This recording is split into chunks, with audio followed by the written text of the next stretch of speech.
Olá, sou o professor Idenberg Rodosgoit da Frota, do Departamento de Física da Universidade Federal do Amazonas. Sejam todos bem-vindos ao último tópico do curso online Matemática para a Universidade, onde abordaremos a integral, que com a derivada se constituem na base para o cálculo diferencial e integral, que revolucionou as ciências exatas e as engenharias. Este curso é constituído por 11 tópicos em nível de ensino médio, abrangendo a trigonometria, a álgebra vetorial, a geometria analítica, a álgebra matricial, os determinantes, os sistemas de equações lineares, os números complexos, as funções, os limites, a derivada e a integral. Ao longo desses últimos meses, foi prazeroso elaborar as videoaulas deste curso.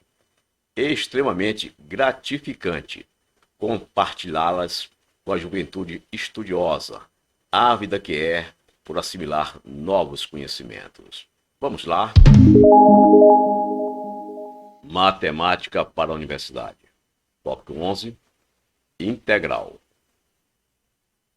Nós vamos abordar neste tópico a definição de integral, as funções primitivas, as integrais indefinidas, as primitivas imediatas, a integral da soma de duas funções, a integral por parte, a integral definida e a interpretação geométrica da integral definida. Ao lado, nós temos o palco, onde vamos desenvolver os nossos estudos de integrais. Então, comecemos com a definição de integral, a inversa da função derivada. Vamos mostrar aqui duas colunas. Da esquerda, vamos colocar exemplos de função direta e à direita, exemplos de função inversa. Então, comecemos com a soma. A operação soma, ela tem como inversa, como sabemos, a operação subtração. Então, aqui, por exemplo, y é igual a x mais 3. Então, a inversa nos dá que x é igual a y menos 3. Da mesma coisa, fazemos com a operação multiplicação. Se y é igual a 2 vezes x, então a inversa é a divisão. X é igual a y sobre 2. No caso seguinte, nós temos uma função trigonométrica. Y é igual a seno de x. Então, a função inversa é x é igual a arco cujo seno é y. E, finalmente, nós temos aqui como função direta a função derivada. F' de x igual a derivada de f em relação a x. A inversa desta função é esta função f de x mais c, onde c é uma constante. Uma vez que, se derivarmos esta função, nós obtemos de volta o f' de x. Uma vez que a derivada de f de x em relação a x é f' de x, e a derivada de uma constante c em relação a x é zero. Portanto, esta função f de x mais c é a função inversa da derivada de f de x, que nós estamos chamando de f' de x. Por exemplo, se f de x é igual a 1, então a sua inversa vai ser x mais c. Por quê? Porque a derivada de f de x aqui daria, primeiro o termo 1, o segundo termo 0. Cairia na f' de x. Se f de x é igual a x, a ela corresponde a essa inversa, x ao quadrado sobre 2 mais c, uma vez que a derivada de x ao quadrado é x, a derivada de c é 0. f' de x é igual a x elevado a n. A sua inversa correspondente é isto aqui, xn mais 1 sobre n mais 1 mais c. Uma vez que a derivada Este primeiro termo é x elevado a n.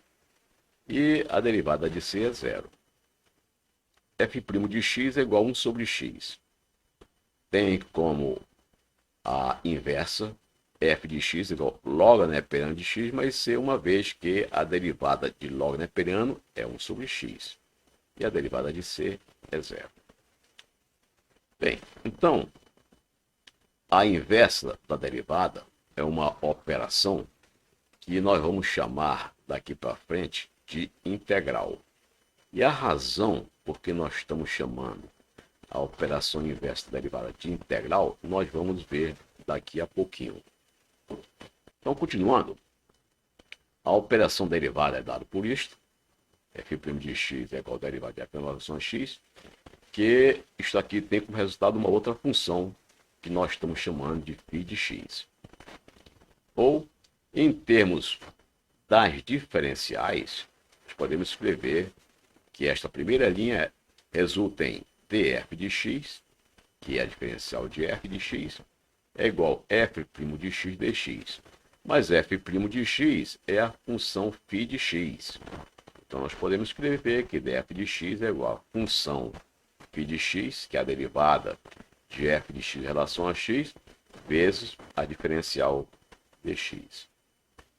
Bem, a operação inversa da derivada, que nós estamos chamando de integral, é dada por uma função f de x, cuja derivada seja φ de x.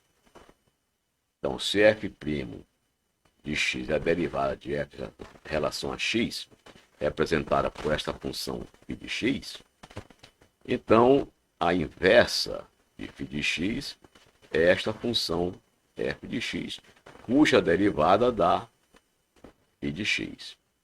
Ou, em termos das diferenciais, df de x é igual a φ de x vezes dx. Então, dada a diferencial df de x, da função f de x, determinar a função f de x é sinônimo de encontrar a inversa de f' de x. Então, o que é a operação inversa da função derivada?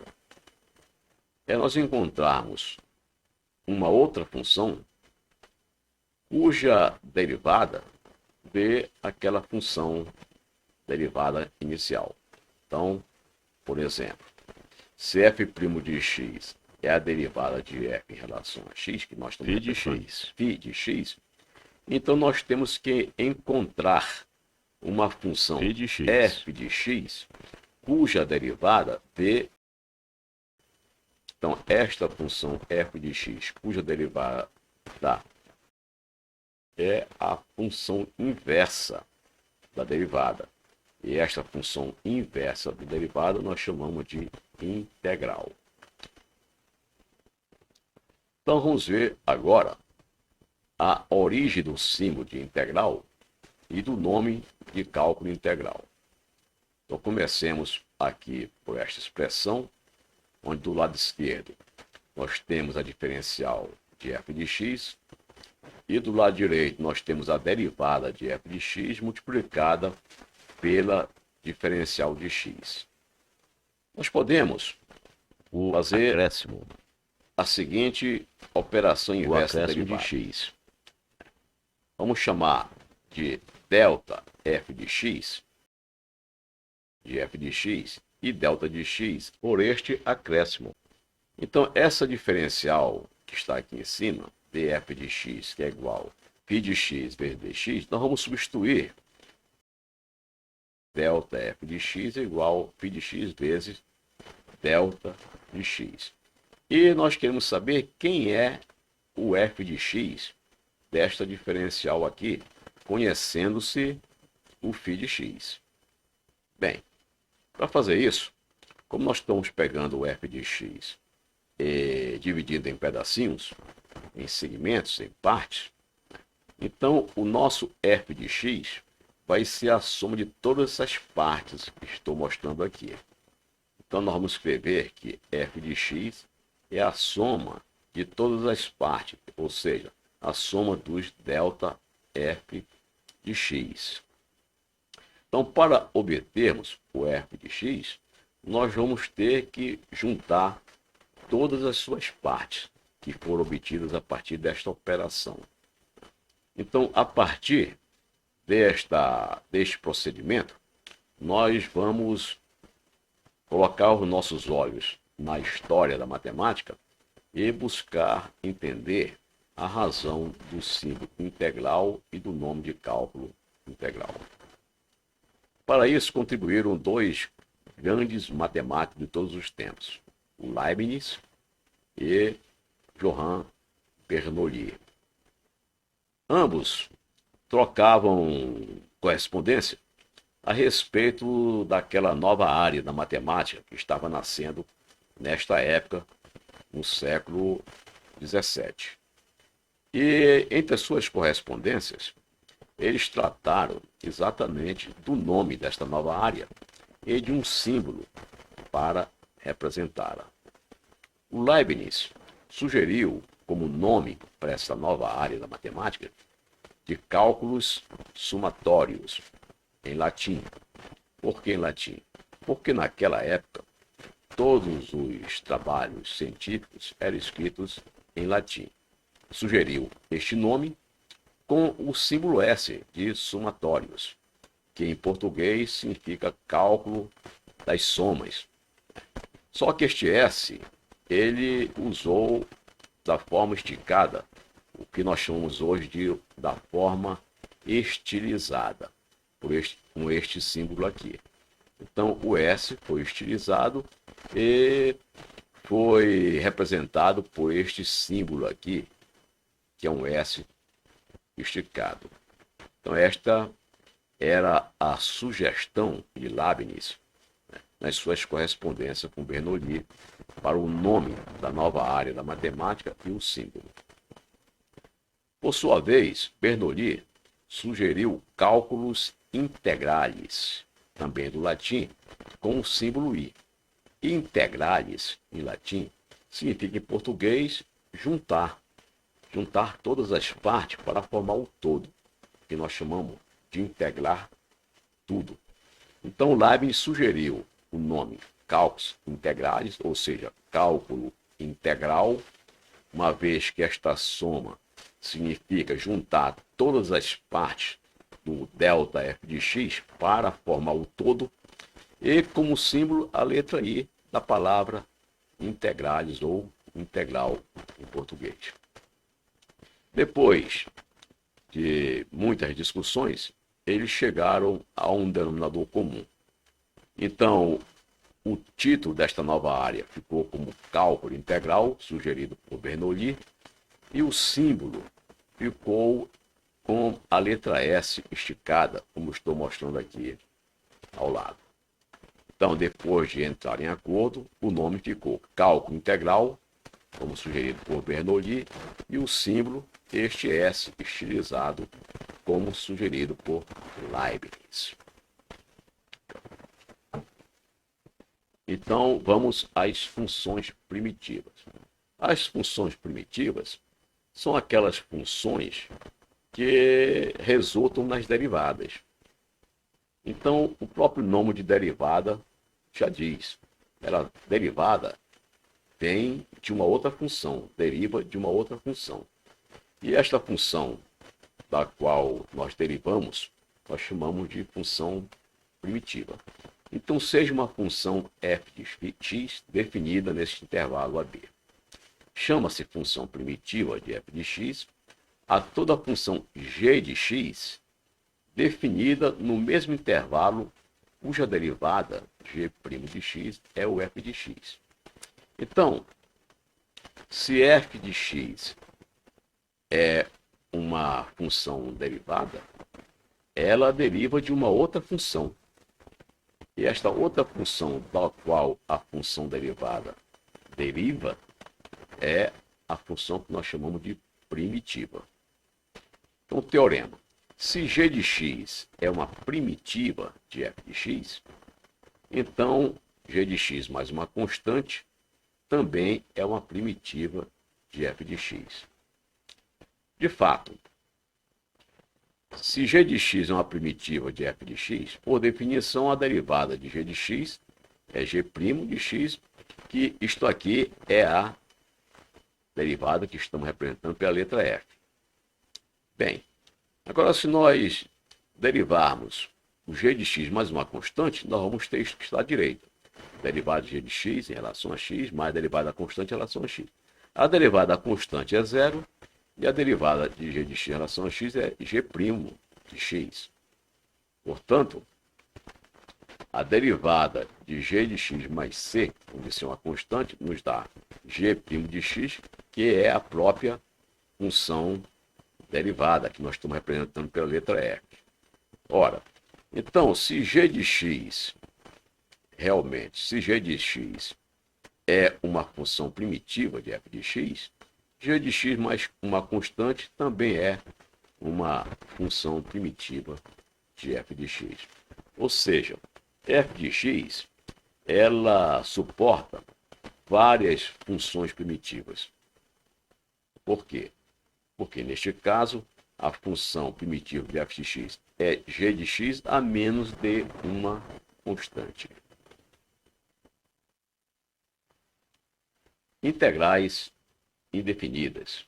Então, nós vimos que, dado uma função derivada, existe uma função primitiva a menos de uma constante. Ou seja, se existe uma função primitiva para aquela função derivada a menos de uma constante, é a mesma coisa que dizer que nós temos infinitas funções primitivas para uma função derivada. Então, daqui sai as integrais indefinidas. Então, seja f de x derivada de g de x, ambas definidas neste intervalo. Então, dg de x em relação a x é igual a f de x. Derivada de g em relação a x é igual a f de x. Então, vimos que a derivada de g de x mais c também é f de x. Ou seja, a diferencial de g de x mais c é f de x dx. Portanto, g de x mais c seria a integral indefinida de f de x, uma vez que g de x mais c é uma primitiva de f de x. E como c pode ocupar um número infinito de valores, então nós dizemos que g de x mais c é a integral indefinida de f de x. Para se tornar em uma integral definida, é preciso que se defina quem é o c. E este c depende de cada situação, de cada problema que estejamos resolvendo. Então, nós podemos escrever, usando a notação sugerida pelo Leibniz, que g de x mais c é a integral de f de x dx, onde f de x dx é a função integranda e c a constante de integração. Por exemplo, a integral de cosseno de x é o seno de x mais uma constante. Uma vez que, se nós derivarmos o lado direito, nós vamos obter derivada de seno de x é cosseno de x. A derivada da constante c é zero. Então, c é determinada de acordo com cada caso particular. Para cada situação particular, nós vamos ter um c diferente. Primitivas imediatas. As primitivas imediatas são aquelas funções que nós identificamos rapidamente. Por exemplo, se diferencial x mais c é dx, uma vez que c é uma constante, então a função que gerou o dx é o x mais c, essa função x mais c. Então nós dizemos que a integral de dx é x mais c, e x mais c é a primitiva imediata de dx. Se nós fizermos diferencial de menos 1 sobre x mais c, dá isto aqui, 1 sobre x ao quadrado dx. Então, integrando 1 sobre x ao quadrado dx, nós vamos ter que ter menos 1 sobre x mais c, que é o argumento desta diferencial. Então, menos 1 sobre x mais c é a primitiva imediata de 1 sobre x ao quadrado dx. E assim nós temos vários exemplos, como estou apresentando aqui, e no slide seguinte. Nós temos, por exemplo, que para esta função em vermelho, o diferencial dela é isto, a elevado a u du. Então, se nós integrarmos a elevado a u du, nós temos novamente a expressão em vermelho, a elevado a u sobre log neperiano de a mais c. Então, esta expressão em vermelho é a função primitiva de a elevado a u. Da mesma maneira que a elevado a u mais c é a função primitiva de a elevado a u log neperiano de a. E assim acontece com os demais exemplos. Então, as funções primitivas imediatas são aquelas que nós identificamos rapidamente, com facilidade, uma vez que nós conhecemos de antemão a sua derivada. Integral da soma de duas funções. Sejam u e v funções de x definidas em um certo intervalo. Então, nós sabemos que u' de x é a derivada de u em relação a x e v' de x é a derivada de v em relação a x. Sabemos também que a derivada da soma é igual à soma das derivadas. Então, a derivada de u mais v em relação a x é a derivada de u em relação a x mais a derivada de v em relação a x. Daqui nós podemos tirar que a diferencial de u mais v vai ser igual a u' mais v' vezes diferencial de x.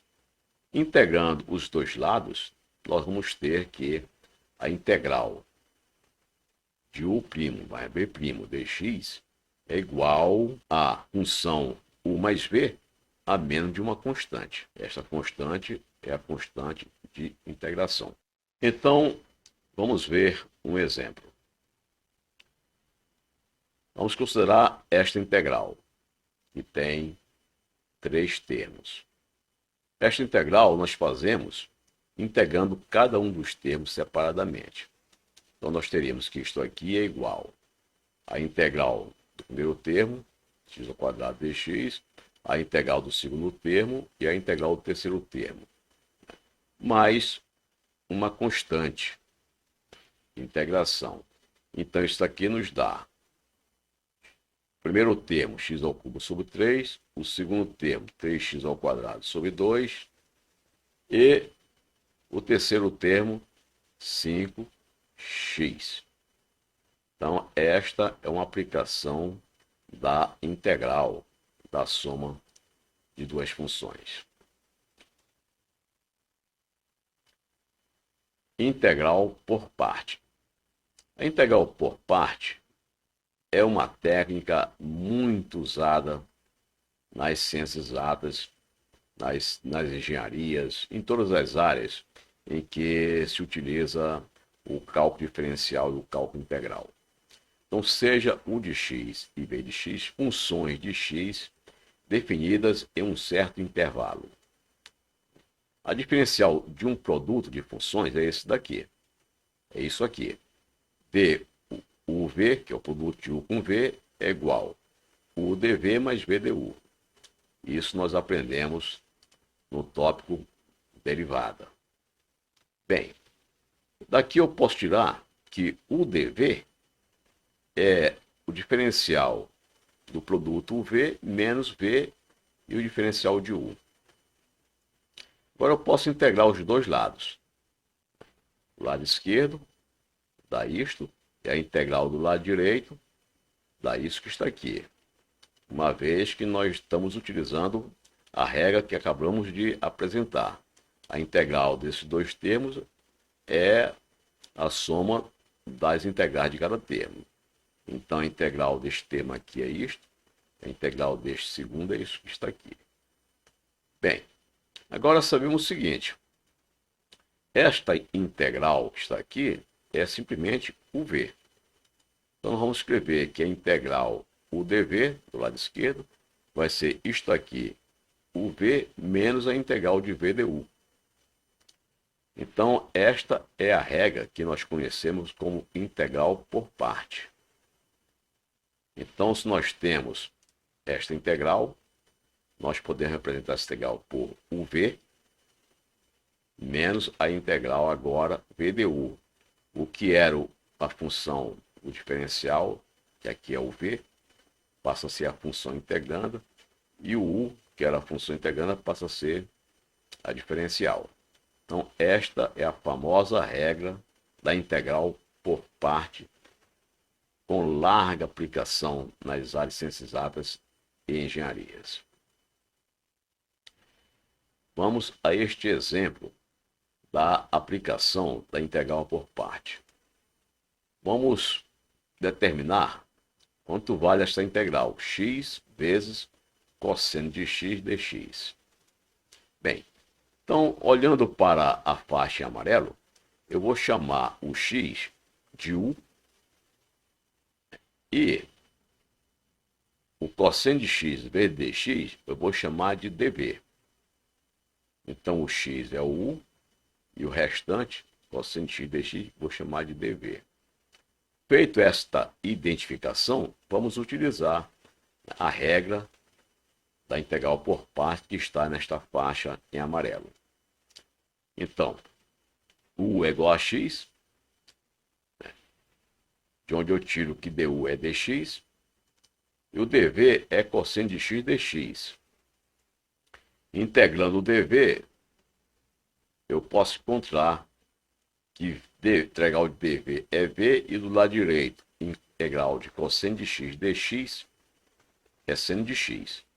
Eu vou juntar isso, integral de dv é v, integral de cosseno de x é dx, e substituir esta linha na primeira, na anterior, e escrever o seguinte, que v é igual a seno de x. Então, nós temos agora, no que está representado na faixa amarela, o dv, o v menos integral de v du, nós temos o u é x, o du é dx, o dv, que aparece aqui, é cosseno dx, que é isso que está aqui, e o v, agora nós estamos escrevendo em termos do seno de x.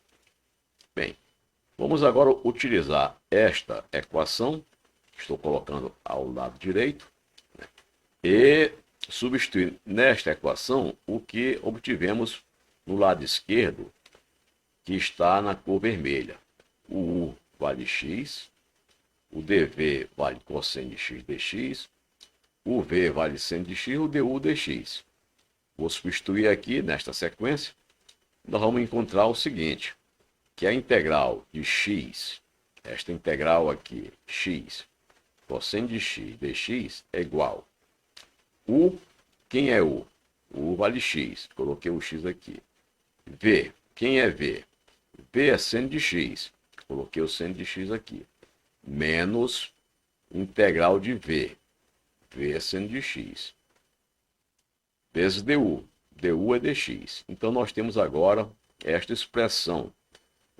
E a única integração que nós temos agora é a integral de seno de x dx. A integral de seno de x nós conhecemos, é menos cosseno de x. Então eu escrevo que integral de seno de x é igual a menos cosseno de x, e este resultado eu substituo na linha de cima. Com isso, nós encontramos que a integral de x cosseno de x dx é x vezes seno de x mais cosseno de x mais a constante de integração. Então, esta é uma aplicação desta importantíssima regra de integral por parte.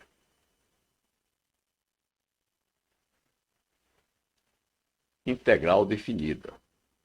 Então vamos ver a definição da integral definida. Até agora, nós tratamos de integrais indefinidas, uma vez que tem aquela constante para ser definida.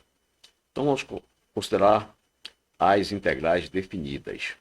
Seja f de x uma função contínua definida neste intervalo alfa, beta, e g de x uma primitiva de f de x. Ou seja, se nós integrarmos f de x, nós obtemos g de x, uma vez que g de x é a primitiva de f de x. E f de x, ela vem da derivação de g de x, ou seja, a f de x é derivada da função g de x. Então, a integral definida de f de x, nós representamos desta forma. Nós dizemos que f de x é integrada de a até b, e essa integração nos dá como resultado a função g de x no intervalo de a até b, que matematicamente nós representamos por g no ponto b menos o g no ponto a. Então, a integral definida de f de x dá como resultado o valor da integral de f de x, representado pela função g de x, no ponto b, menos o valor desta função no ponto a.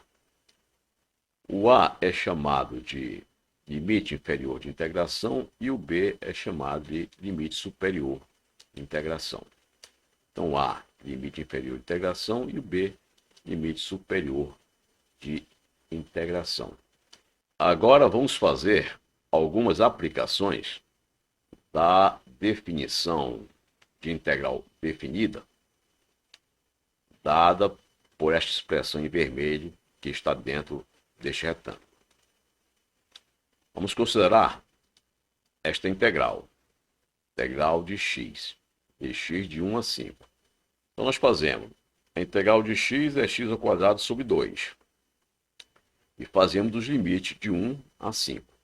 Primeiro nós substituímos 5 em lugar de x, como está aqui, menos, agora nós substituímos o 1 no lugar de x, como está aqui. O resultado dá 12. Este outro exemplo, integral de x ao cubo, dx de 0 a 2.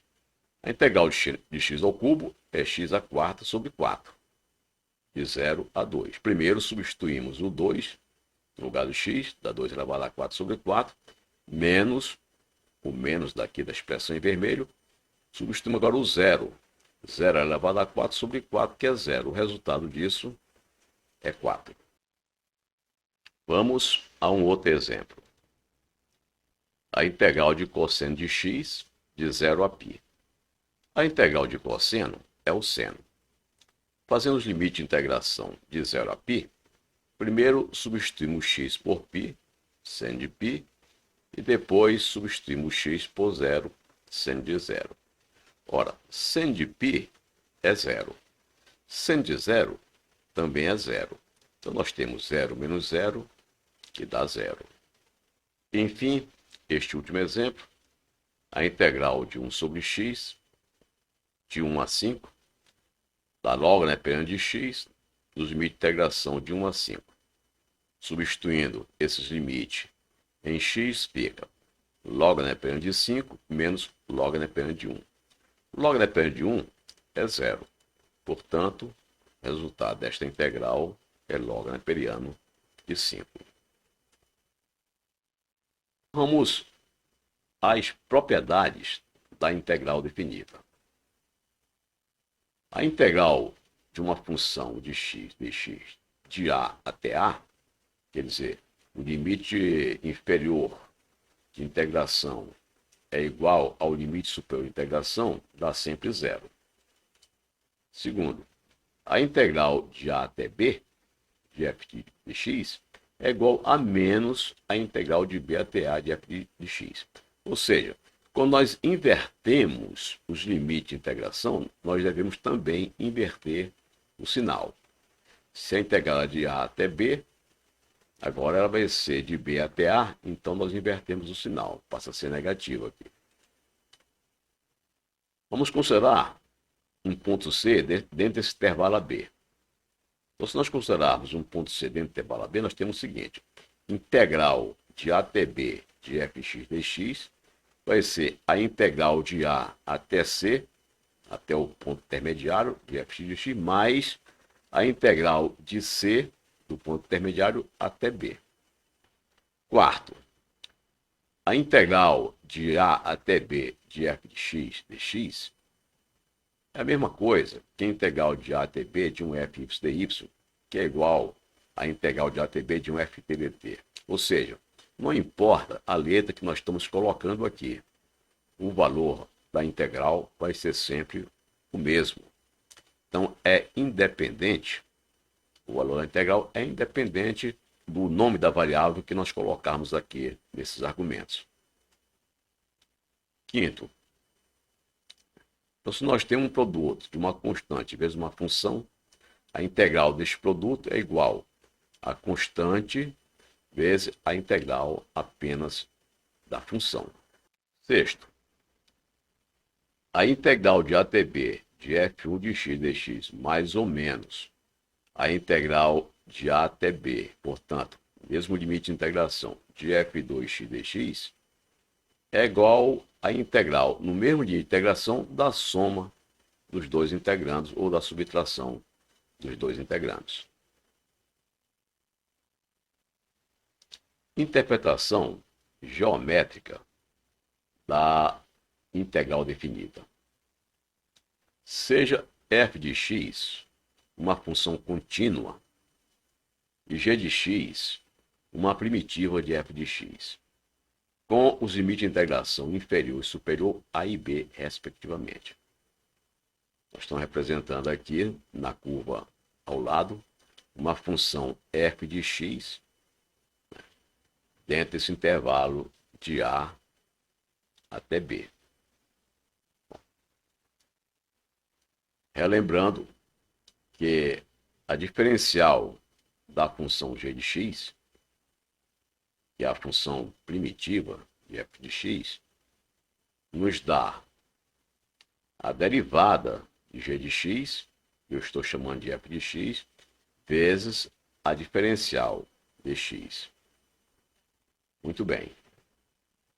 Então, representando, substituindo essas diferenciais por diferenças, então, diferencial dgx, dg de x, eu vou substituir pela diferença ΔG de x, ou seja, a variação de ΔG de x quando o x variar de ΔX, e mantendo aqui o f de x como sendo a derivada de g de x.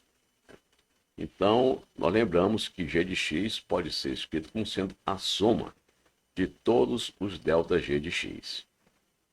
Bem, então a partir disto, nós podemos fazer a interpretação geométrica da integral definida. Vamos fazer o seguinte. Vamos pegar esta função e dividir em partes, em vários intervalos ΔX. Aqui eu estou colocando 4 intervalos, mas pode ser até infinitos intervalos. Para esse intervalo ΔX, se eu quiser achar quem é o ΔG de x1, o que eu faço? Eu multiplico f de x1 vezes ΔX. Ora, f de x1 vezes ΔX nos dá a área deste retângulo. Eu estou chamando de retângulo número 1. Da mesma maneira, o ΔG x2 nos dá o quê? F de x2 vezes ΔX. F de x2 é isto aqui, vezes ΔX, que é isto aqui, vai nos dar a área deste segundo retângulo. Continuando, o ΔG x3, que é F de x3 vezes ΔX, vai nos dar a área deste terceiro retângulo. E o ΔG x4, que é igual a f de x4 vezes ΔX da área desse quarto retângulo. O g de x seria a soma de todos os ΔGs. Então, o g de x vai ser a contribuição de cada um desses retângulos. A soma dos 4 retângulos. Agora nós podemos melhorar este cálculo diminuindo o valor de ΔX. Quando nós diminuímos o valor de ΔX, nós vamos ter toda essa área embaixo da curva preenchida. E vamos fazer o limite de ΔX bem pequeno. Então, agora, nós dividimos esse intervalo AB por n partes iguais, e este n é um número muito grande. Nós podemos fazer esse n ir para infinito, de maneira que o ΔX vai se transformar na diferencial dx. Então, nós, com esse n indo para infinito, nós temos agora uma soma, né, de um número infinito de termos, com o ΔX convergindo para uma diferencial dx. O ΔX vai para dx e o ΔG de x, né, vai ser o diferencial dg, e esse diferencial dg nada mais é do que a função f de x no ponto x vezes a diferencial dx. Com isso, esse somatório se transforma numa integral. É uma integral de f de x dx, onde nós somamos todos aqueles retângulos que apareceram na figura anterior.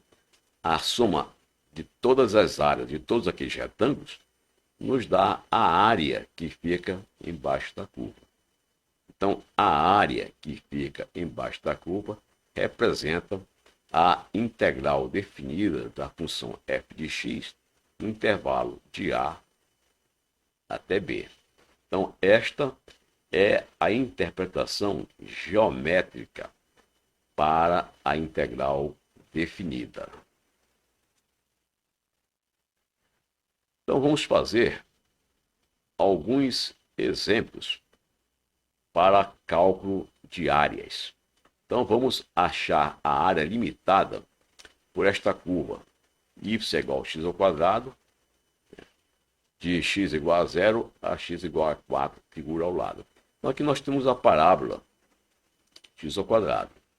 E queremos calcular qual é a área que fica entre a parábola e o eixo x no intervalo de 0 até 4. Ou seja, nós queremos saber qual o valor da área representada por esta cor em amarelo. Como faremos isso? Nós fazemos isso calculando a integral definida de x ao quadrado, dentro do intervalo de 0 a 4. Então, o y vale x ao quadrado, a área será dada por integral desta função y dx de 0 a 4. Então, o y aqui está representando aquele nosso f de x. Muito bem. Então, a área, como o y é igual a x ao quadrado, a área vai ser igual à integral de 0 a 4 de x ao quadrado. A integral de x ao quadrado é x ao cubo sobre 3. Daí nós fazemos, né, a substituição dos dois limites, o limite superior e o limite inferior, em lugar de x. Então, colocando o limite superior no lugar de x, fica 4 ao cubo sobre 3. E colocando o limite inferior no lugar de x, fica 0 sobre 3, cujo resultado dá 64 sobre 3 unidades de área. Um novo exemplo. Achar a área limitada por esta parábola 1 menos x ao quadrado e pelo eixo x, figura ao lado. Então, nós temos essa parábola, que está na cor vermelha, dada por 1 menos x ao quadrado. E queremos saber a área que fica entre a parábola e o eixo x. Como fazemos? Calculando a integral da parábola dentro desse limite de menos 1 até 1. Daqui tiramos y é igual a 1 menos x ao quadrado, A área é dada pela integral de y, de 0 a 4. Substituímos y por 1 menos x ao quadrado aqui, fazemos essa integral de 0 a 4. Então, essa integral nos dá a integral de 1 é x, a integral de x ao quadrado é x ao cubo sobre 3, no intervalo de menos 1 a 1. Daqui tiramos esta expressão, quando nós substituímos o mais 1 em x e x ao cubo, e depois substituímos o menos 1 em x e x ao cubo.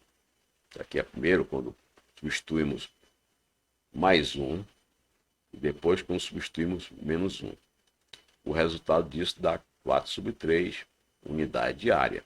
Então, a área que fica embaixo dessa curva, no intervalo de menos 1 até 1, vale 4 sobre 3. Então, vamos a um novo exemplo. Achar a área limitada pela senoide y igual a seno de x igual a 0 a x igual a 2π.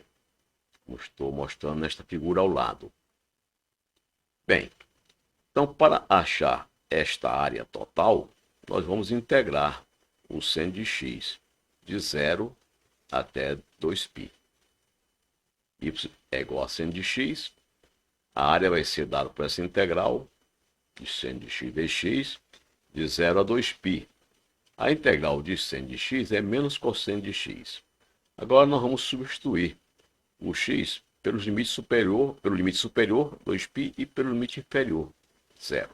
Então nós temos que a área vai ser igual a menos cosseno de 2π menos cosseno de 0. Cosseno de 2π é 1, cosseno de 0 é 1. 1 menos 1 é 0. Então, nós encontramos que a soma desta área mais esta, que é a área total, dá 0. Mas o que nós queremos, de fato, é somar os valores absolutos das duas áreas. Como faremos isso? Nós faremos isso integrando primeiro de 0 até π. O resultado dessa integral nós somamos com a integral de π a 2π no seu valor absoluto. Então vamos fazer de novo. Y é igual a seno de x. Agora vamos chamar área mais com seno a integral de 0 a π, daqui até aqui, de seno de x. Esta área dá menos cosseno de x, substituindo x por π por 0 dá 2. Daí fazemos a segunda área, a área menos. Vai ser integral de π a 2π, a integral daqui até aqui.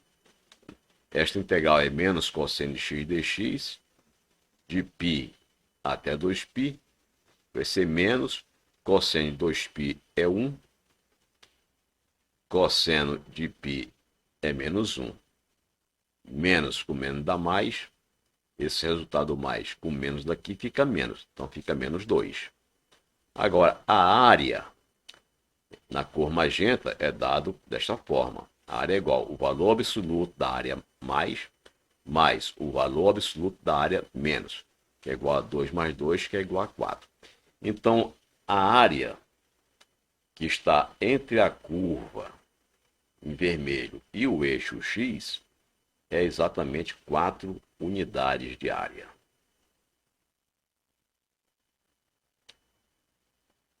Exemplo 11. Achar a área de um círculo de raio R.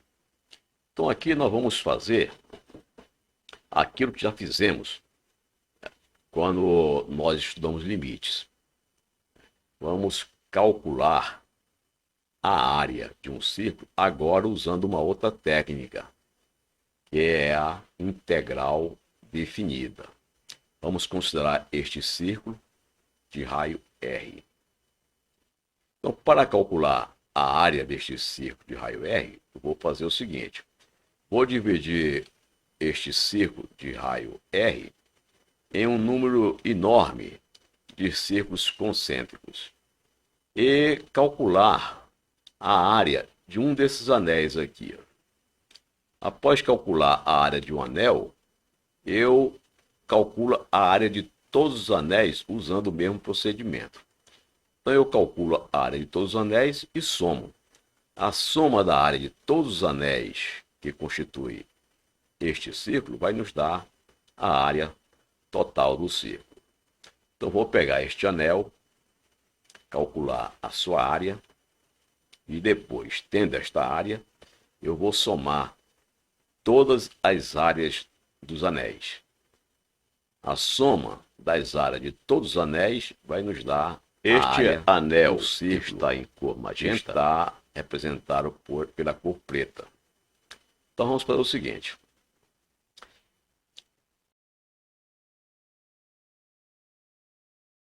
Ele tem um raio R minúsculo e um alargamento dr. Muito bem. Então, a área desse círculo na cor magenta, ela é dada pelo comprimento deste círculo pontilhado, ou seja, pelo perímetro deste círculo pontilhado, vezes a largura desta faixa em cor magenta. A largura é dr. Então, a área deste anel aqui é igual a comprimento da circunferência do anel, que é 2π vezes r, o raio do anel, vezes a largura deste anel. Então, é 2πr vezes dr. Então, esta área eu vou chamar de dA, uma diferencial, que é a área deste anel em cor magenta. Bem, esta área dA é igual a 2πr, que é o perímetro do anel, vezes a largura do anel, dr. E vamos agora integrá-la. Vamos integrar o dA do lado esquerdo e integrar o 2πr dr do lado direito. Esta integral do lado esquerdo, dA, vai de 0 até a área total do círculo.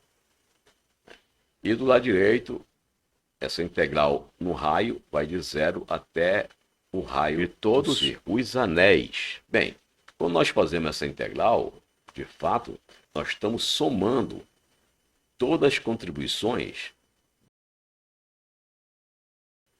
né, que nós estamos marcando aqui nessa faixa em magenta.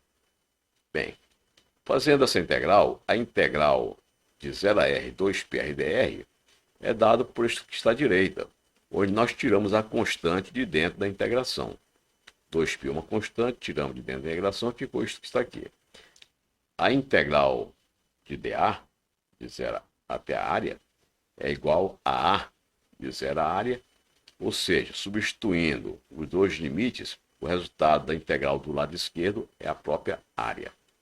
Do lado direito, a integral de r dr é isso que está aqui. A integral de r ao quadrado sobre 2, variando entre os limites de 0 a r maiúsculo, substituindo os valores dos limites de integração em r, nós temos isso aqui.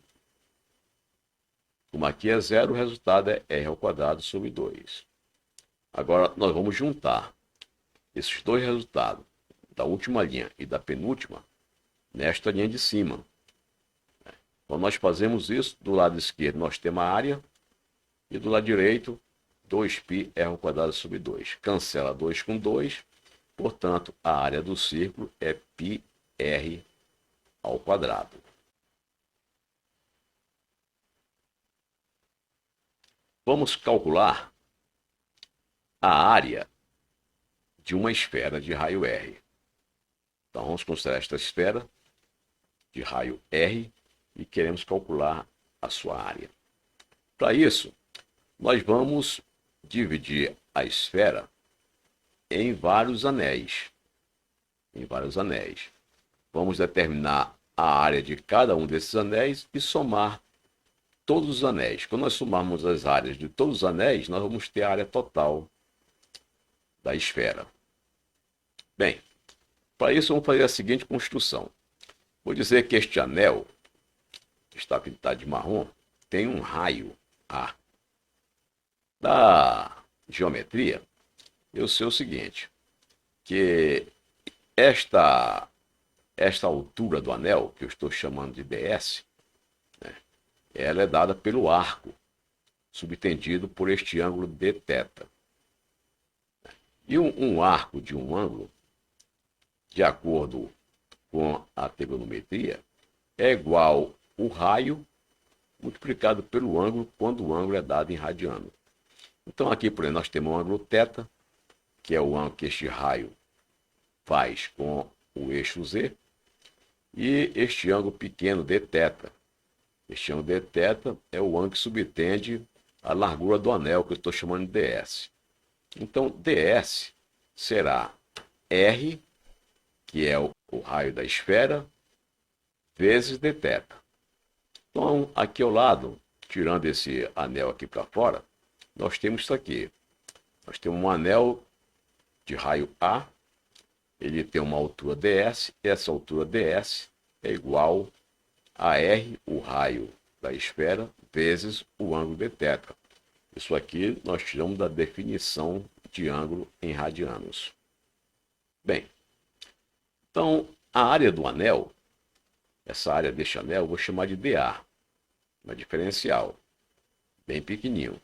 Então vamos pegar, calcular a área deste anel e aí somar as áreas de todos os anéis. A soma das áreas de todos os anéis vai nos dar a área da esfera. Bem, a área do anel é dada pelo comprimento da circunferência do anel, que é 2π vezes o raio do anel, que é A. 2πA nos dá o comprimento da circunferência do anel, vezes a altura do anel, ds. Esta é a área deste anel. Muito bem. Mas o ds, como nós estamos vendo aqui, é R vezes dθ. Então, substitui aqui, ficou 2πA vezes R dθ.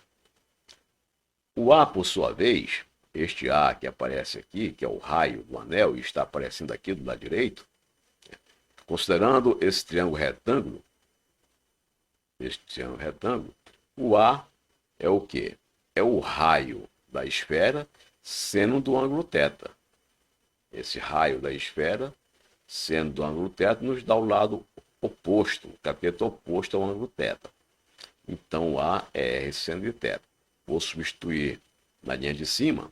Então, o dA vai ser 2πr seno de θ vezes R dθ, onde este R seno de θ que está aqui veio da definição de A.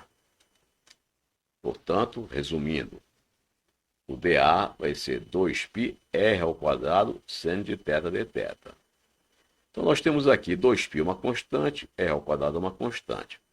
E o seno de θ é a nossa variável. Então, nós vamos ter que integrar esta equação dos dois lados, do lado esquerdo e do lado direito. A integral do lado esquerdo vai nos dar área. E a integral do lado direito, nós vamos ver o que vai dar. Então, temos aqui integral do lado esquerdo, integral do lado direito. Essa integral, 2πr ao quadrado sin de θ, tem essa constante 2πr ao quadrado aqui. Vamos tirar essa constante do lado de dentro, integrando, colocar para fora. Então, nós temos apenas a integral de 0 a π de seno de θ dθ. Do lado esquerdo, nós temos a integral da área. Olha, essa integral dA é A. De 0 a área da esfera, nós temos a área vezes 0, que é a área. Portanto, a integral do lado esquerdo nos dá a área da esfera. Agora vamos ver a integral do lado direito, que é essa integral de seno θ. Então nós temos que integral de seno de θ de 0 a π, integral de seno de θ é menos cosseno de θ, de 0 a π, menos, substituindo os limites superior e inferior no lugar de θ, fica cosseno de π menos cosseno de 0. O cosseno de π é menos 1, o cosseno de 0 é 1, então ficou menos 1 dá menos 2, menos 2 com menos que está fora do parênteses dá 2. Então, a integral de seno de θ de 0 a π vale 2. Agora, substituímos estes dois resultados das duas últimas linhas na linha de cima e nós encontramos que a área é 2r ao quadrado π vezes 2. Ou, resumindo, a área é 4πr ao quadrado. Então, obtivemos a área da esfera a partir da área de um anelzinho na superfície da esfera e essa área desse anelzinho nós integramos. Ou seja, nós somamos todos os anéisinhos para formar toda a superfície da esfera. Com isso, nós temos a área total dos anéis, que é a própria área da esfera, igual a 4πr², onde o R maiúsculo é o raio da esfera. Por fim, nós temos que a área da esfera é dada por essa expressão aqui, em termos de uma integral definida. Integral de 0 a π, 2πr² seno de θ dθ. Bem, para concluir este tópico integral, vamos achar o volume de uma esfera de raio R. Então, nós temos aqui uma esfera de raio R e queremos achar o seu volume. Como é que nós vamos achar o volume dessa esfera? Nós vamos partir do exemplo anterior. No exemplo anterior, nós encontramos que a área de uma esfera de raio R é 4πr². Bem, então a partir da área de uma esfera de raio R, nós vamos encontrar o seu volume. Para isso, nós vamos fazer a seguinte construção. Vamos considerar que a nossa esfera, que é uma esfera maciça, ela tem um certo volume V. Essa esfera, nós podemos imaginar que ela seja construída por um número infinito de cascas esféricas que estão no seu interior. Então, estou pegando aqui, por exemplo, essa casca esférica aqui. Essa casca esférica, ela tem um raio R minúsculo e uma espessura dr. Então, eu posso determinar o volume dessa casquinha que está aqui dentro. Qual é o volume dessa casca esférica que tem aqui dentro? O volume dela é igual à área dessa esfera que está aqui no interior, multiplicada pela espessura da casca.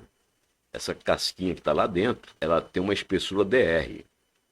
Então, o volume dessa casca esférica que está dentro da esfera maior é igual à área superficial dela, que é 4πr², vezes a sua espessura. Isso aí nos dá o volume da casca esférica que está aqui dentro. Para eu saber o volume total dessa esfera maciça, eu devo somar o volume de todas as cascas esféricas que estão dentro dela. Aqui está com raio R1, aqui tem raio R2, aqui tem raio R3, etc. Aqui tem raio Rn. Então eu posso dividir, né, essa esfera maciça em um número enorme de cascas esféricas, com a espessura bem estreitinha, que eu estou chamando desse diferencial dr. Então, chamando a área da casca esférica. Então, a área da casca esférica, dessa casca que está aqui no interior da esfera, é 4πr², onde o R é o raio dessa casca esférica. Vou chamar de dV o volume dessa casca esférica. Então, dV vai ser a área da casca esférica vezes a sua espessura, dr. Bem, então dV é 4πr² dr. Então, isto aqui, 4πr² dr, é o volume dessa casquinha esférica que tem no interior desta esfera de raio R maiúsculo. Se nós queremos agora achar o volume total da esfera de raio R maiúsculo, o que nós fazemos? Nós somamos os volumes de todas as cascas com todos os raios possíveis, de zero até R maiúsculo. Então, vamos fazer isso. Nós temos aqui essa diferencial dV, que nos dá o volume dessa casca esférica dentro da esfera de raio R maiúsculo. O que faremos agora? Vamos integrar do lado esquerdo e do lado direito. Do lado esquerdo, o volume vai variar de zero, quando o raio R minúsculo for zero, até o volume total da esfera, que eu estou chamando de volume. E do lado direito, nós vamos integrar esta expressão, 4πr² dr, onde o R minúsculo varia de 0 até R maiúsculo, que é o raio da esfera. Nós estamos querendo saber o seu volume. Muito bem. A integral do lado esquerdo, dV, é o próprio volume. E a integral do lado direito, nós fazemos desta maneira. Primeiro tiramos 4π de dentro integrando, que é uma constante, e que integral de R ao quadrado de R de 0 a R. A integral de R ao quadrado é R ao cubo sobre 3. Então nós temos 4π R ao cubo sobre 3. Agora nós substituímos os limites de integração, o R maiúsculo e o 0. Fazendo isso, o R maiúsculo vai dar 4/3 π R ao cubo e o 0 dá 0. Então, isto menos 0 dá isto que está aqui. Então, esta integral de 0 a R, 4π R ao quadrado de R, dá 4/3 π R ao cubo. Agora, comparando a última e a penúltima com esta expressão de cima, nós encontramos que o volume da esfera é 4/3 π R ao cubo. Nós obtivemos este volume como? Somando os volumes de todas as cascas esféricas que estão dentro dessa esfera de raio R maiúsculo. A soma de todas elas varreu todo o espaço que tem dentro da esfera de raio R maiúsculo e, portanto, esse volume é o próprio volume da esfera que nós estamos querendo determinar. Portanto, o volume da esfera nós determinamos a partir desta integral. 4π R ao quadrado. Quem é 4π R ao quadrado? É a área de uma esfera que está dentro desta esfera de raio R maiúsculo. E essa esfera que está dentro da esfera grande, ela tem um raio R minúsculo. A superfície dessa esfera lá no interior da esfera grande, com raio R minúsculo, é dado por esta área, 4π R ao quadrado. Quando nós multiplicamos por dr, dr é a espessura da casca esférica lá dentro, nós vamos ter o volume daquela casca esférica. E quando nós somamos, ou seja, quando nós integramos todos esses volumes pequenos que estão aqui, desde o raio R igual a 0 até o raio R maiúsculo, que é o raio da esfera, nós temos o volume da esfera. Então, com este exemplo, nós encerramos o tópico integral do curso online Matemática para a Universidade.